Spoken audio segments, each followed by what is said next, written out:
I'm so excited that we're here today because we are going to ASHA this week. I have two posters with my graduate students, and they're both awesome. So make sure to check them out in the poster gallery. If you look up my name, Kelly Vess, in the poster gallery, you should find them. Both of the posters have really nice clinical implications that you can put into Monday morning practice. We are talking about speech perception today. If you work with children with speech sound disorders, this is an episode you're not going to want to miss. We are first going to talk about my simple 5-step process to evaluating speech perception. In the second part, we're going to look at all of the different areas that are factors that indicate this child is at greater risk for literacy problems at school age. So all of these factors are something we're going to want to pay close attention to. Speech perception is just one of those factors. There's 12 others that we're going to cover that we want to document and that we want to definitely take an early literacy intervention approach to if we see multiple factors.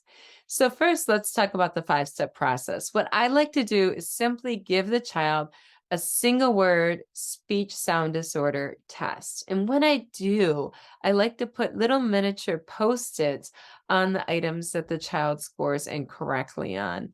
Then when I'm finished with the single word speech sound disorder test, and I have post-its on all the pictures of the sounds that the child said incorrectly, I'm able to close the book and tell the child we're going to play a new game.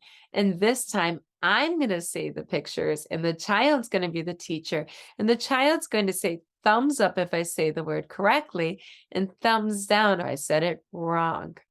So I'm going to first go through an example that was really easy for the child. So for instance, maybe the word bed was super easy for the child. And instead of saying the word bed, maybe I'll say something that's way different and even atypical. So maybe I would say the word Zed. And then I'll say, does that sound right? Thumbs down if that doesn't sound right, and thumbs up if it does sound right. So the child would do thumbs down, and we could coach them in this area. If they say thumbs up, that doesn't sound right. Okay, let me say it again. Bed, does that sound right? Okay, thumbs up, that sounds right.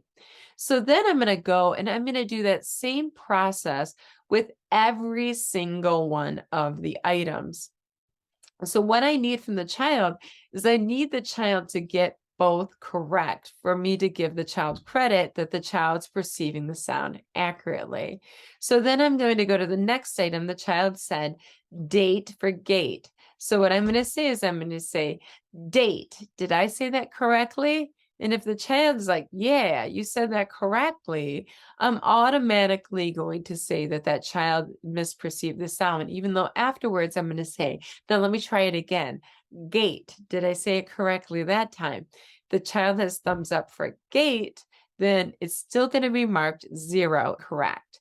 So what I do is right on that testing form, I will write P0, which means P, he does not get credit. He did not accurately perceive when I said the word incorrectly, that it was incorrect. And what the research tends to indicate is that when you say the sound incorrectly, just like the child says it, the child is more likely to rate it incorrectly and say, yeah, that sounds great. That's how I say it too. So say the word like the child says it. Okay, we're going to keep it real to really assess whether the child is accurately perceiving the sound or not.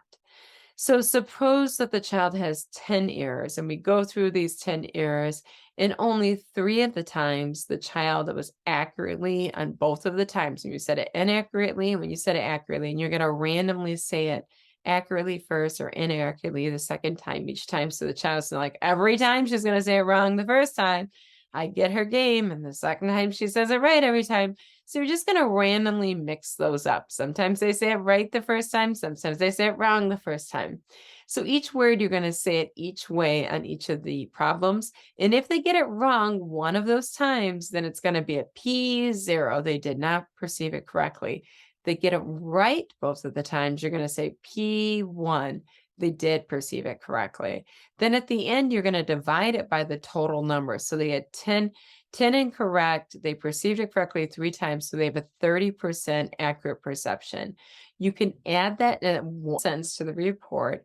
Based on the examiner's production of the words, the child was able to identify sounds produced accurately and inaccurately 30% of the time. That gives you nice baseline data of how accurate the child is in perceiving their own misproduced sounds spoken by others. So at the end of the year, you can once again take data and you can once again assess what their accuracy is of the sounds that they misproduce. Has that improved? I believe that you can improve the perception two ways through using multimodal exaggerated speech in a lot of imagery. That's going to improve the child's perception of what an accurate model sounds like and what an inaccurate model sounds like. The second part is this is only one area that we want to take note of. Many factors that have to do with whether or not this child is going to have challenges with literacy at the elementary age. So, what are some of those other factors? So, there's three factors that we really want to consider at birth. The first is the genetic history of dyslexia. That's extremely important and places the child at greater risk for literacy impairment. The second that we want to look at is, was the child born very early at a low birth rate? We're talking more than a month in advance early. The third area that we're going to want to look at is we're going to want to look at, was the child exposed to pre or perinatal trauma? Was there alcohol exposure, drug exposure? Was there oxygen depletion at birth due to the cord being wrapped around the neck? These all place the child at greater risk for language impairments, which would place the child at greater risk for literacy impairment. Now, let's look at the 8 other factors that we really want to document and that place the child at greater risk for literacy impairment. The next one is morbid language impairment. Is there also a language impairment? That places the child at much greater risk for literacy impairment. After that, we're going to want to look at, is in the speech test itself, did the child have difficulty with multisyllabic words? That places the child at greater risk for language impairment. Multisyllabic words require verbal working memory because you're going to not only remember the syllables, you have to sequence them and then express them. And verbal working memory is known to be a deficit area for children with language impairment. The next area we want to look at on the test itself is, are there deletions of syllables or deletions of sounds? That indicates that the child has a weak underlying linguistic foundation and places the child at greater risk for language impairment. The next area we want to look at, number 7, is inaccurate vowel productions. So inaccurate vowel productions means like a lot of the vowels are being centralized. So instead of producing diphthongs, such as coat, they're saying cut, and it's more like a centralized stressed schwa. So when you're seeing vowel areas, these are more likely in children with language impairment. The next area that we're looking at is the atypical errors. Is the child substituting simpler sounds for harder ones? Those are breaking the universal norms across languages. And that tells us that there's likely a neurological difference for that. Why would the child be doing something much harder instead of something much easier? That indicates there's more likely going to be a language impairment issue, and therefore a literacy difficulty down the road. The next area that we're looking at is poor phonological awareness skills. So does the child have difficulty with rhyming? Does that child have difficulty with sound to letter correspondence? Those are 2 really early skills that are going to stand out. The third area we're going to look at is poor letter knowledge. Does the child have difficulty with recognizing letters in their name, even though they've been exposed to it countless times? And look for the child who knows none of their letters, even though they've had a lot of meaningful exposure with print. The next one we're going to look at is for phonological processing. So if I like the C-top 2, which begins at age 4, and what they have is they have multiple tests on there that test verbal working memory. Verbal working memory is a hallmark deficit for children with language impairment. So that's something you're really going to want to pay attention to.